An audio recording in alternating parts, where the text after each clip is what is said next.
सर्व पदाधिकारी, सभासद आणि या परिसरातील सर्व गीतानगरमधील गणेश भक्तांना आजच्या या पूजनाच्या मनापासून शुभेच्छा।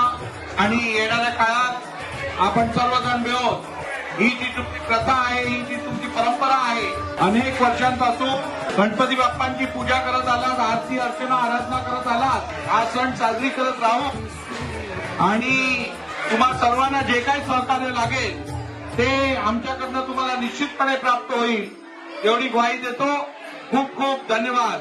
गणपती बाप्पा मंगल मूर्ती सुमनानी भरली